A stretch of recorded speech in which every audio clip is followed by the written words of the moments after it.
Hello students, मैं Mithilesh Gupta, associate professor political science. आज के इस लेक्चर में हम लोकसभा की शक्तियाँ और कार्यों की विवेचना करेंगे, अध्ययन करेंगे। भारतीय संसद के दो सदन हैं, उच्च सदन राज्यसभा और निम्न सदन लोकसभा है। लोकसभा को हम लोकप्रिय सदन भी कहते हैं क्योंकि इसका जो गठन है वो जनसंख्या के आधार पर किया जाता है। लोकसभा के सदस्यों को जनता के द्वारा प्रत्यक्ष निर्वाचन के आधार पर निर्वाचित किया जाता है, जबकि राज्यसभा के सदस्यों का निर्वाचन कैसे किया जाता है? अप्रत्यक्ष रूप से किया जाता है। भारतीय संविधान द्वारा भी लोकसभा को राज्यसभा की तुलना में उच्च स्थिति प्रदान की गई है। क्यों की गई है? क्योंकि ये सीधे जनता के द्वारा चुनकर आते हैं इसके सदस्य।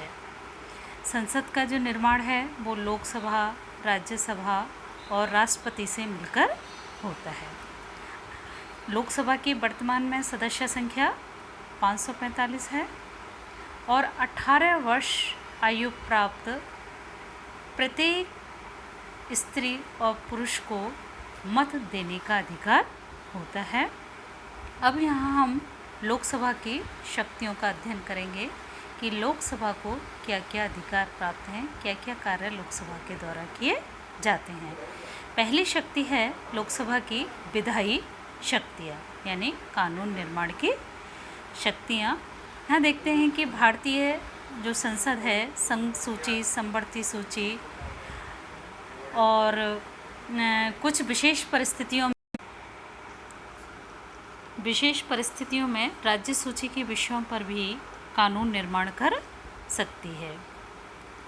संविधान के द्वारा जो है अवित्तीय विधेयकों के संदर्भ में लोकसभा और राज्यसभा को समान शक्ति प्रदान की गई हैं। फिर भी हम देखते हैं कि सभी महत्वपूर्ण विधेयक यानी सभी अधिकांश महत्वपूर्ण विधेयक संसद में लोकसभा में ही प्रस्तावित किए जाते हैं और दोनों सदनों द्वारा पारित होने पर ही राष्ट्रपति के हस्ताक्षर के लिए भेजे जाते हैं।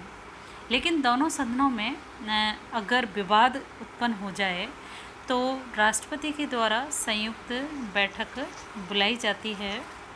और यहाँ हम देखते हैं कि लोकसभा की सदस्य संख्या क्या है, राज्यसभा की से दोगुनी से भी अधिक होने के कारण निर्णय क्या होता है, लोकसभा की इच्छा के अनुसार ही होता है।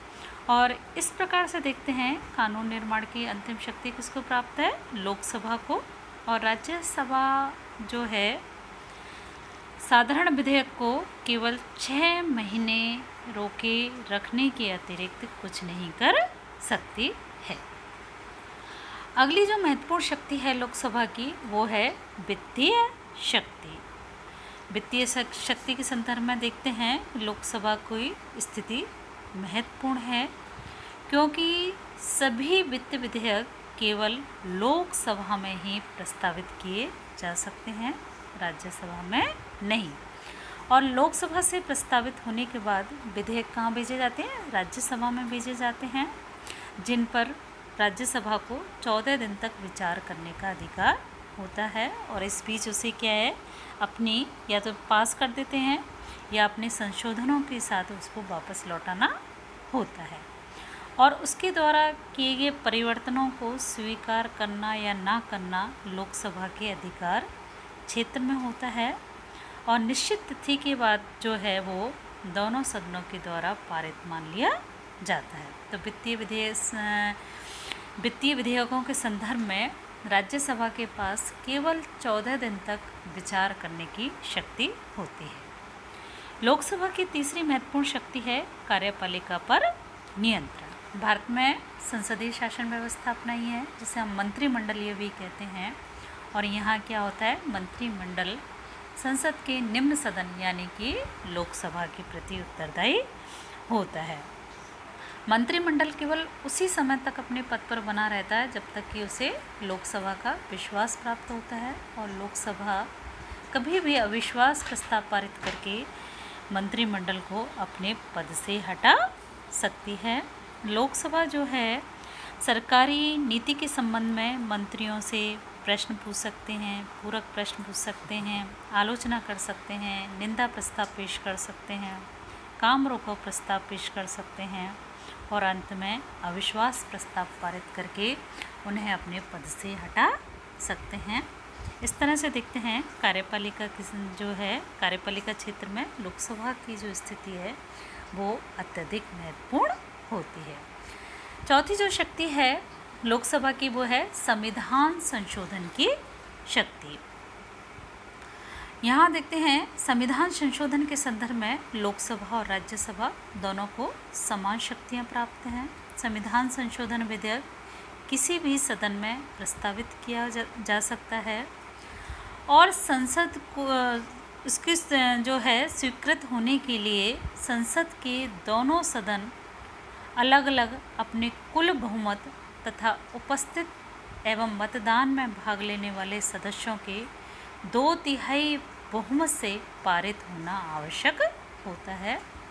और भारतीय संविधान के अनुच्छेद 368 में संशोधन प्रक्रिया का वर्णन किया गया है या उल्लिखित है।